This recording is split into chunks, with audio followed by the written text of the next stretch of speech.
What's up, Castleberry? We're back with an exciting episode of the What's Up, Castleberry podcast. My name is Drew Taylor. Andy Searles is my co-host. We also have producer Robin Kepi on the call. Welcome to this. It's not really a call. This is a podcast. We're right in front of you, Drew. I know, I see your faces, but we're gonna roll with it. Hey, I'm gonna tell you right now, listener, we talk about all things Castleberry. We're from Castleberry. We enjoy our community.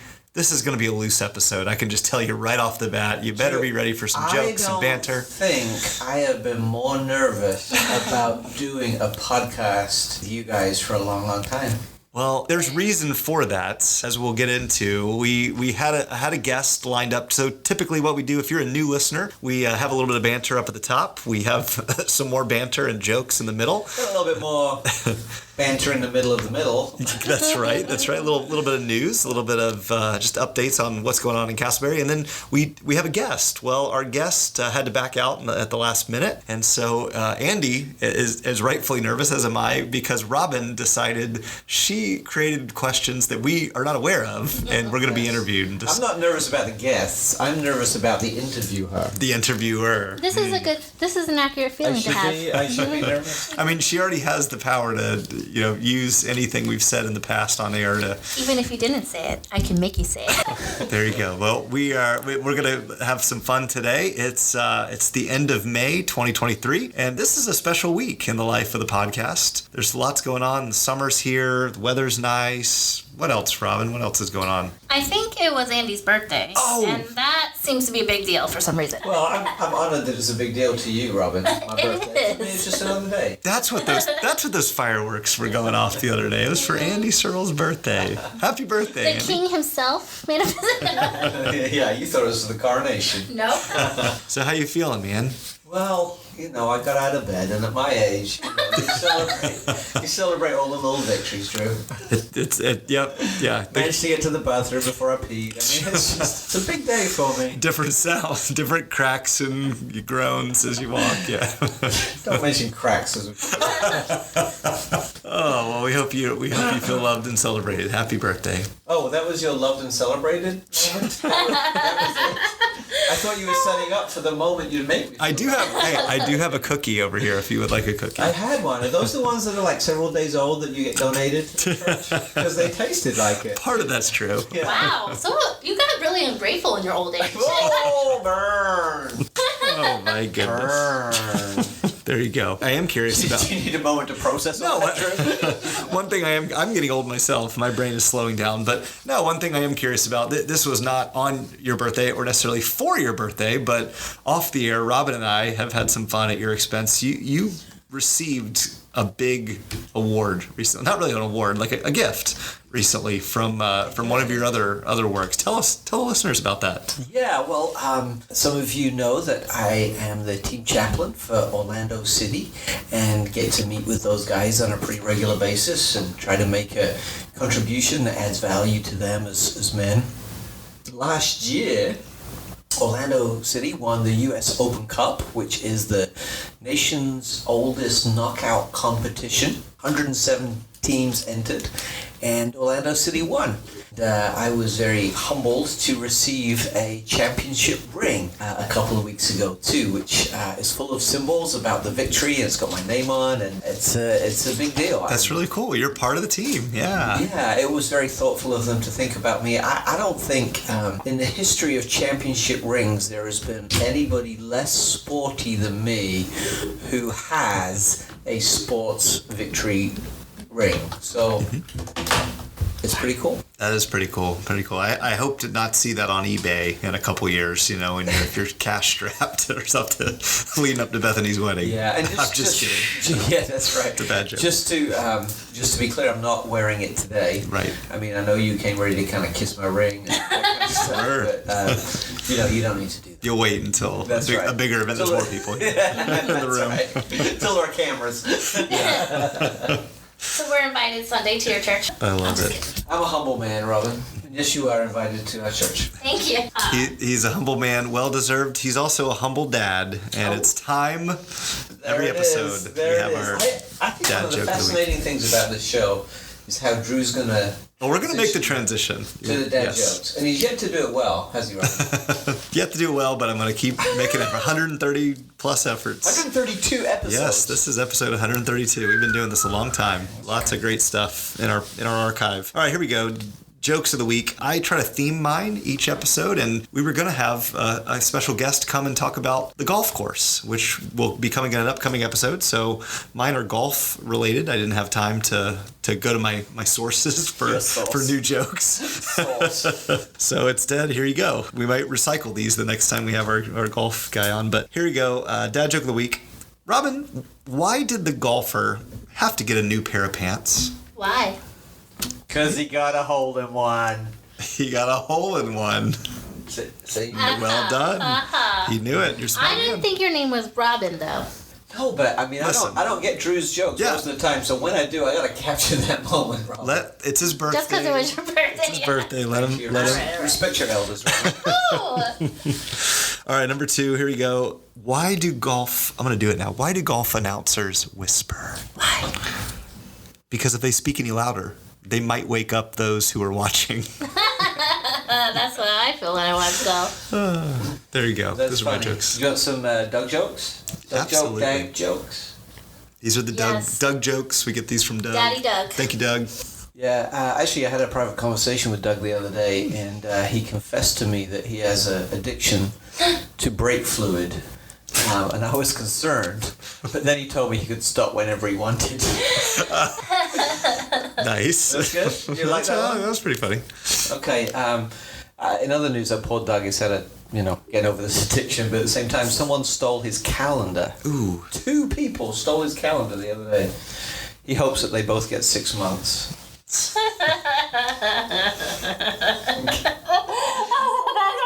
funny. That's good, right? Don't you love the journey that Robin's laugh goes on? Yes. It starts low. It's like a roller coaster. It goes up high, it comes down, and then it really takes off, and I love it. Okay. Okay. Why is honey good for you? Why? It's full of B vitamins. We love a nutritious joke. There you go. When I get a headache, I take 2 aspirin and keep away from children. Just like the bottle says. Robin, let's hit the roller coaster laugh. Oh, the twists and turns and highs and lows and cackles and giggles. There you go. Robin, you're welcome to jump in on the jokes anytime. We can make this cross-gender. You could do an all-inclusive joke. Yeah, female jokes of the week as well. Well, there you have it, folks. The dad jokes of the week. Andy, as we transition to our Castleberry in the News segment, it's we've highlighted regularly the work of the local Castleberry police, and I am very thankful for their work as we all are here.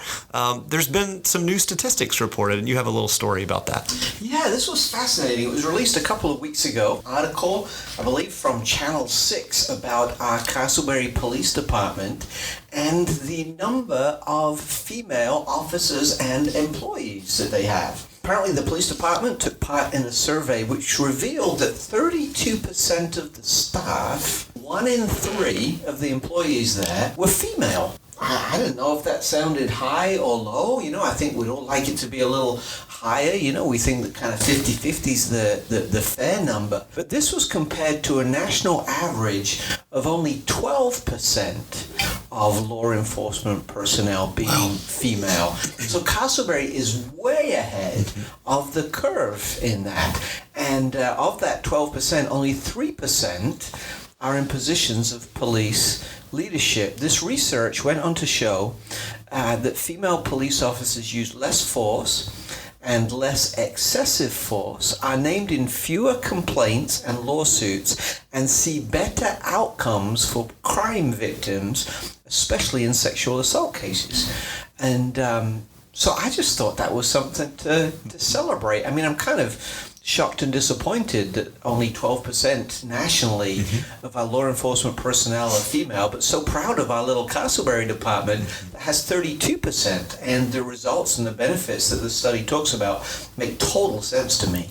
Yeah, and we really are bucking a trend nationally, as you said. And I remember not too long ago, one of our previous episodes, we touched on the fact that lots of new officers were hired and installed here in Castleberry. And to me, that's just really a sign of a healthy community, that not only do we have a robust law enforcement team, but that it's diverse in its makeup. And we really appreciate our chief, Larry Krantz, who is a podcast guest from our past, and really well done, both the men and women who serve in our local law enforcement. That's fantastic.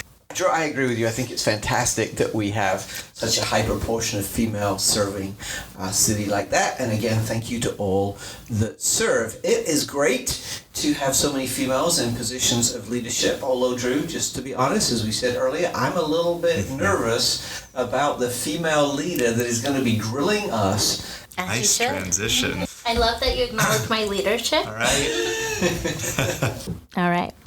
Welcome to my new favorite episode ever. And Drew, and my least favorite Oh, boy. episode ever. This may be the last episode of this podcast, Good luck with depending on how this listener. goes. As I've said many times, for this year I've given up humbleness and all that, so I love being in control more than I usually am. All Okay, right. here we go. It's getting worse, Drew. So I'd like to call this episode The Andrews, since you're both Andrew. I have a couple individual questions, and then most of them are for both of you to answer, okay? No, she's got a list here. Wow, Now. she's organized. She's way more prepared than we Yeah, are. really. So, Drew, did you at one time used to go by Andy, but after mandated anger management courses, you decided to go by Drew? There you go. There's our love for The Office coming out. Listener, we have to cut quite a few Office quotes that come out of our mouths. That is from the episode Anger Management. No, I've always been Drew. Quick story about Andy, though. Andy is actually my grandfather, who was an Andrew. He went by Andy, and my mom was concerned that I might be called Little Andy after him, kind of in a derogatory way. So instead, she just referred to me as Drew, and I've always been Drew. Thanks for that, little Andy. I will say, just to prove that the three of us were always meant to be together, if I had been born a boy, my middle name would have been Andrew, because I have an uncle named Andrew. What would your first name have been? David Andrew. Oh. I was thinking if it was Mike, it was like destiny that's supposed to sit in front of a mic right now. Yeah. True, foreshadowing. All right, Andy.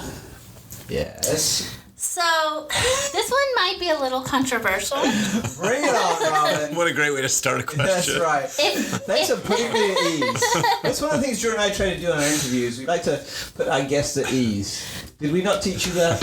no, I wasn't listening. Anyway, how do I say this? If you had to choose between me, your producer, someone who's been in the thick of it with you, or your technical director at church, who's like a brother to me, who might have taught me some of this stuff, if you could only save one of us or choose one of us, why would it be me? Well, Robin, I am blessed to have so many talented people around me who serve with such a humble heart and add value to me in ways that I don't deserve. So I would keep a little bit of James and a little bit of you and combine them into the perfect person. There you go. That was a good PC answer. Yeah. Robin. So I should tell you Who that do you like best, your mom or your dad? Come on. So when I was younger, I used to ask my dad, or me and my sister would be like, who do you love more? And instead of answering, my dad made up a whole different child. So I'm constantly asking to be. You demand answers. I demand. I guess that's an appropriate answer. We do love you, Robin. All right. So now to the the questions for both of you. Okay. If you weren't pastors, what would your profession be? And I'm sure you've answered this in your individual answers, but it's been a while. Who would like to go first? Little Andy, do you want to go first? Do you want to go first? Oh boy, I think I opened a can of worms. Yeah, that's a great question. This actually ties into kind of what we're doing and just our involvement in Castleberry. I have felt for a long time. I'm from a small town.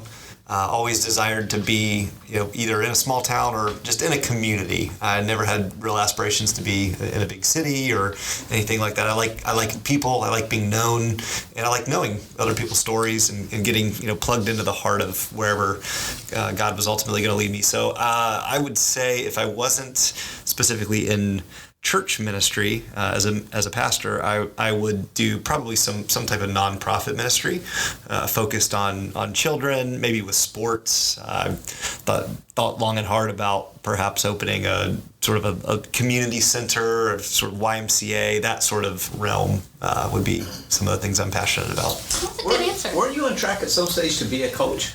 Yes, I actually had a couple. Well, I coached middle school basketball at a couple different places, and have had some connections just with basketball. In fact, I would say if there was one redo, right, if you could do your life redos, I had an opportunity to serve as a team manager with kind of a track potentially to do coaching for the Florida Gators, and I would have been on the staff had I gone through with that opportunity when they won back-to-back national championships. I didn't do that, but that's okay. I'm not bitter about it. I really am not. I'm not Well, bitter. then I I'm not wouldn't have bitter been the about only one in the room with a championship ring. it. Yeah. Alas, I'm ringless, other than my wedding ring. But yeah, that's a great question. And being involved in the community, no doubt, in some capacity. Andy, Well, I always wanted to be a famous soccer player, and there was really just one thing holding me back. your inability to play soccer? Yes, yes. But I would probably like to have been a policeman too. Oh. I so much respect for those folks and some of the decisions they have to make, and I would have found that very interesting as well. You know, often when I think about retirement, as Drew said, the small town feel, I sometimes think about becoming a barber. A barber. And cutting people's hair, just because in those small towns, right, the barber is where people sit and listen and talk. And at this season of life, I love hearing people's stories and hearing what's going on and trying to offer some support and counsel, speak into that. And I just thought that being a barber might be a great profession to do that as kind of a retirement play. We'll see. Wow. Interesting. I mean, I again, would not have guessed that. like my soccer career, there's no guarantee I'd be very good. Just do what I do. Just you get one. It's just the buzz. Just the buzz. That's the only option. Yeah, that's right. Men and women. That's right. Oh, well. You probably wouldn't last for The now. buzz cuts are us. All right, next question. And as you know, I'm trying to encourage you to be more, have higher self-esteem. Well, thanks for telling us that, because we didn't realize that. All season, all up this year, I've been like, Drew, be confident in your delivery. Okay, don't talk bad about yourself. So right now, I would like to you to each say your favorite trait about yourself. Oh. Oh man, I am so humble. I'm just kidding. Gosh, that is a on the spot question. Probably growing in empathy, Okay. being more empathetic towards under I can feel for caring that. for people. Oh, empathy joke. Nice. Robin, before I answer this question, how long have I got to answer it? Because I could be here a while. That's all right. That's all right. I don't know. That is a good question. I'd find it easier to answer about Drew or you than I would myself. No, this is about you. This is about you. She's asking the hard questions. I mean, obviously the good looks, that's too easy. That's too I mean, obvious. the boyish charm, the warm, embracing personality, the studly looks. I mean, I don't like to brag about that stuff. But I think, Drew, probably you and I are very similar and also very different from a lot of people in that I have strong empathy gifts as well. And I feel most alive when I'm listening to someone else's story and kind of empathizing with that. I think alongside that, and Drew, you certainly have this, and I think I'm growing in it too, is a pretty high level of emotional intelligence. Mm-hmm. I can kind of read a room pretty quickly and discern where people are and things like that. But like I say, I could go on, but we're out of time, I'm sure, Robin. I would say too, connections. You have an amazing ability to connect people, and I remember kind of who's who, and make these introductions all throughout the city. And really, that's in many ways that's why this podcast has gone on as long as it has, because of a lot of the organic connections that have been made. Yeah, can I just lean into that a little bit? So several people have said that to me, and it's always humbling because it's something I do kind of naturally as a gift. But as I was thinking when someone said that to me once, I realized that when I was 9, there was 2 guys that I used to play soccer with, Paul Goldring and Jason Thomas, and they didn't know each other. And one day I couldn't go play soccer with them, right? So I had to introduce them to each other so that they could play soccer. And I did, and they had a great time and became fast friends. And I think back in little old 9-year-old me, there was a seed that was sown that says, hey, when you can connect people together, it's a really, really cool thing. And so that's maybe the genesis of some of those gifting now. There was a real little Andy story right there. That was good. That was powerful. All right, good job talking positive about yourselves. Drew kind of, without knowingly, went into my next question about I'd like you to talk something nice about each other. Oh, yeah. Tell me how great I am, Andy. This is going to be the hardest question yet. Drew just sat back in the recliner, pulled out a cigar, and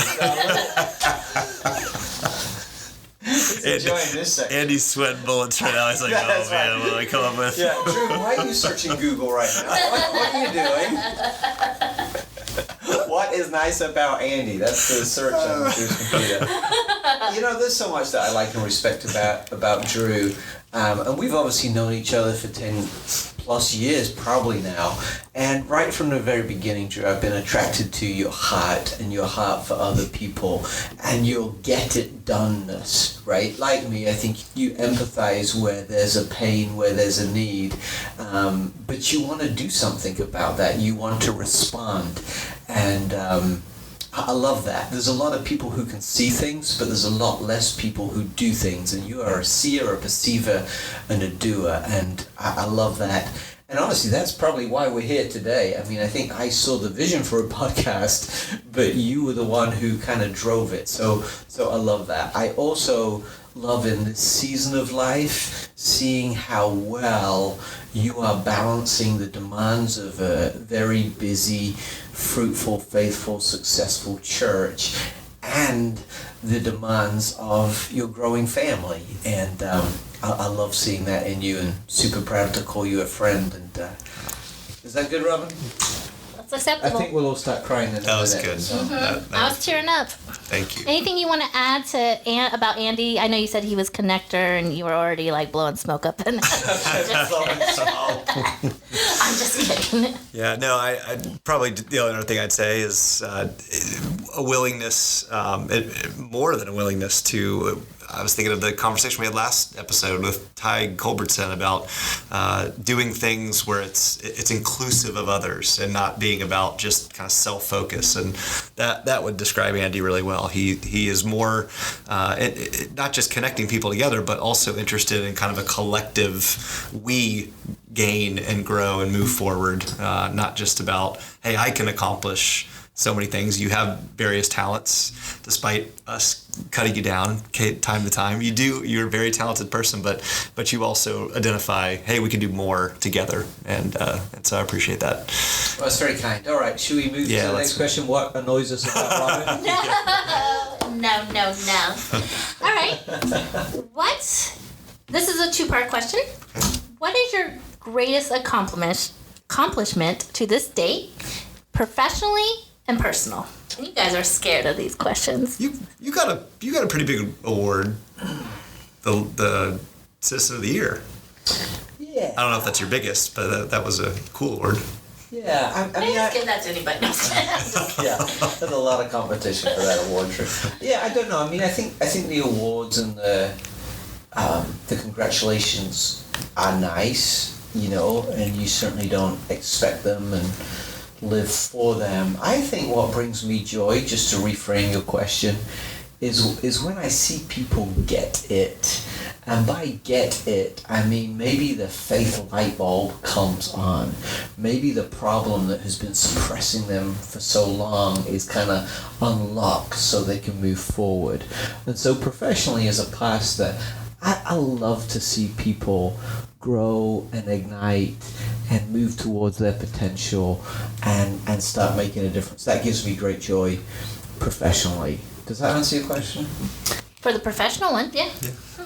Personally. Let me jump in on the Okay. professional. Yeah, so I think for me the professional piece, Andy and I are both Christian ministers, and we so much of what we do is with people. So I think naturally identifying success or accomplishment, finding joy is in kind of those that we serve and those that have been, put in our lives. And it's the end of May. Graduations have just happened. And for me, especially when I first started at Willow Creek 13 years ago, it was involved in children's ministry and the student ministry. And to be able to see, it actually coming up later this summer, I'm officiating a wedding out of state with one of the boys that I helped disciple when he was a freshman in high school, and now he's an engineer and getting married and has a career and soon to be family.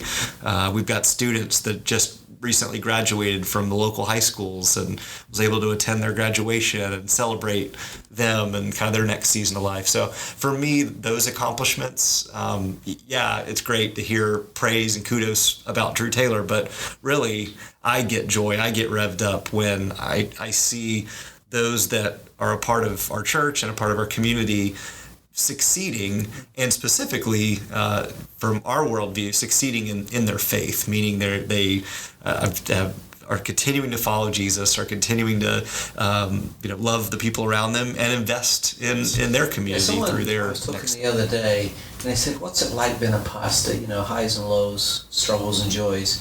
And I remember saying, the blessing of being a pastor is that we're invited into a front row seat in people's lives. And sometimes in that, there's a lot of pain and a lot of ugliness and a lot of hurt. And it's hard to sit there. But sometimes from that front row seat, we get to see the most beautiful expressions of grace and the deepest of joys and redemption and wins and things like that. And so I think professionally, Drew, you and I are so blessed to have a front row seat in people's lives sometimes.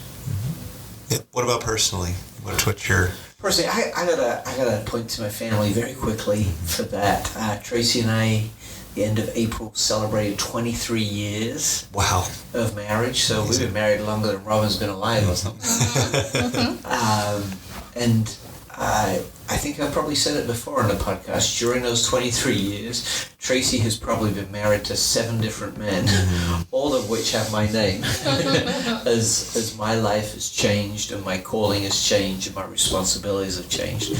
And she's just loved me through those changes. She's loved me because of those changes. She loved me despite those changes. And I am so grateful for her. And, again, Drew, our kids... Not yours and my kids. Tracy and my kids are at a different age than your kids. And just looking at them with great pride as they kind of build their life and as their character is formed and as they go about what they do. So I think the problem I have with your question, Robin, personally, is that I don't know if I can take any credit for the accomplishment that is my family, but I'm certainly most blessed by it. Yep. And I just got to add to that, Andy, you know your kids well. You should take pride in personally being responsible for getting and encouraging Jonathan to love The Office as much as you do. Yes. to do a birthday scavenger hunt Office theme was pretty cool. Quickly, I would echo Andy, and I mean this in all sincerity. I mean, there's been some cool experiences in life, and whether it's travel or meeting different people, doing different things. But honestly, my wife Becky is definitely my greatest joy, and really even more now with the addition of our 4 children. Just recognizing that all I am able to accomplish ultimately will have some value. But when I look at those little faces and I look at my wife and I think, like, this is what's going to really define me, is what kind of man, am I? What are they going to say, at my funeral or 50 years from now or whatever? That to me will help define who I am. So very thankful for them. All right. So I have one more question since I realize the time. Let me just get rid of these now. Where do you see yourself in 5 years? Ooh, these are well thought out questions, Robin. These were like hard, but not the way we thought they might be. Yeah. I was ready for some serious abuse. It hasn't come. Besides what you think, I actually do like you guys. Like, I consider you my friends. We love it. You're our sister. You are. What do you think? You want to go first, or you want me to go first? Or? I'll go first, and honestly, I think my answer is I'm not really sure. I would love to be doing what I'm doing now, but just on a more influential level. It feels in some ways like the course of my life has been set. I'm at an age where I know who I am and know what I want to do and know what I don't want to do. And so I just want to keep moving down this path of pastoring a church, caring for people, investing in people, and just doing that maybe with a little bit more wisdom and maybe a little bit more influence. Very good. Kind of a similar sentiment. I would say a 5-year goal would be within my role here at the church to continue to grow, to learn. Really, in many ways, a lot of what we do is we sort of work ourselves out of a job. We ultimately, a healthy church, any healthy organization ought not be dependent on one individual, right? And so, if anything, I'm really taking more of a focused effort in light of even with my growing family, but even if that wasn't the case, of trying to be more intentional about investing in other leaders and developing and raising up others so that more ministry can be done and not be dependent on me. So I would love to say in 5 years, hey, we've seen leaders at Willow Creek and in the larger community here be identified, developed, and equipped and raised up. I would also say that I recognize the shift in culture and just lots of difficult decisions that need to be made, and so therefore kind of seeking wisdom and discernment and how to raise our children in a kind of ever-changing, shifting landscape. Want to educate myself and be a lot. And Andy, I'm going to be coming to you for some of those things along the way, along with others. I've got lots of mistakes that you can learn from. Thank you. Yeah, we'll gladly take those. All right. Well, thank you, Andrews, for this lovely getting to know you a little better. I would just like to take a moment and tell you that despite my picking on you, I am actually up there with your family as your biggest fans. I'm very appreciative of the role you each have in my life. Not only let me play producer for you, but in the past, letting me just joining the kickball team, and letting me be part of your church in some form. Even Willow Creek, people know me here too, so I feel very special. And I think you guys will continue to do great things in Castleberry and beyond. Well, that's very kind. And Robin, we love you, and I think interviewer is a role that suits you. Thank you. As much as I'm surprised by that. Maybe I'm just relieved that it's all about. All right, so why don't we just close this out? Anyone of you got some wisdom to share? Yes, I have an inspirational moment today. Normally I tee up the inspirational moment by saying, wasn't that a great guest? Sadly, we can't do that today because we weren't a guest. Thank you, Robin. Our quote for today comes from JFK, John F. Kennedy, who said, when written in Chinese, the word crisis is composed of two characters. One represents danger, and the other represents opportunity. Often we live in a world that has way too many crises. You don't have to look very far. Pick up the newspaper, scroll down your news feed, and you will see crisis. But I love what JFK is reminding us of, that despite the danger that difficulties bring, they also bring opportunity. And in the midst of crisis, while it's so easy to become afraid, become fearful, and focus on the danger, let's try and be people who are looking ahead to the future and grasping the opportunities that crisis sometimes presents. Thank you, Andy. That was very indeed inspirational. Did I have my preacher voice on? You did. Drew, have you noticed that Robin always says, when we start to do the inspirational moment, that we have our preacher voice on? She does, yeah. And it's kind of we're hammering home the last moments of the podcast. So, Robin, would you give us in your best Delilah voice A closing. a closing? Thank you, listener, for listening to the What's Up Castleberry podcast. This podcast is hosted by Andy Searles and Drew Taylor, two great Andrews. This podcast is also produced by the fabulous, super humble, amazing Robin Kepi. You can find out more information by going to www.whatsupcastleberry.com and listening and subscribing wherever your favorite podcasts are found. Have a great week.